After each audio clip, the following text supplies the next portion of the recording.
পাকিস্তানের তৎকালীন সরকার কারারুদ্ধ করেছিল। কম খেসারত, কম জীবন, কম রক্তপাত গঙ্গা যমুনা পদ্মায় প্রবাহমান হয় নাই। আজকে আমরা মাতৃভাষা বাংলা পেয়েছি।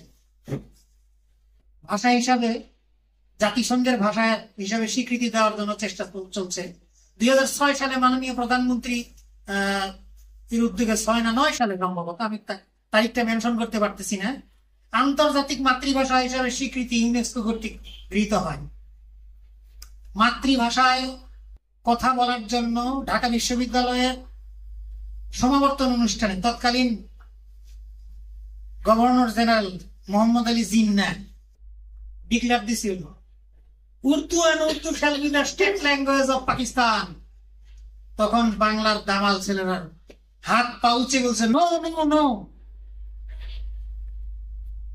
তখন থেকেই শুরু হয় স্বাধিকার আন্দোলন। ভাগ্যের কি নির্মম পরিহাস, মোহাম্মদ আলী জিন্নার কবরে মাজারে সেদিন ডিসকভারি চ্যানেলে দেখলাম, ওখানে বাংলায় লেখা এই লোকটির মৃত্যু এত, বাংলায় মানে জন্ম এত, বাংলা লেখা। মানে ঠকছি কোথায়, শিখছি কোথায়, ঠকছি যেখানে। ওরা বুঝতে পারছিল।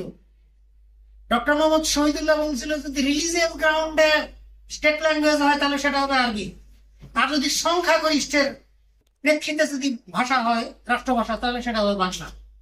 ডক্টর মোহাম্মদ শহীদুল্লাহ আল্লাহওয়ালা লোক ছিলেন, সাইজে আকৃতিতে ছোট, 18টা ভাষায় পণ্ডিত ছিলেন। যাই হোক, আমি কথা লম্বা করতে চাই না। সভাপতি মহোদয় অনেক ত্যাগ স্বীকার করে আসছেন, সারাদিন ব্যস্ত।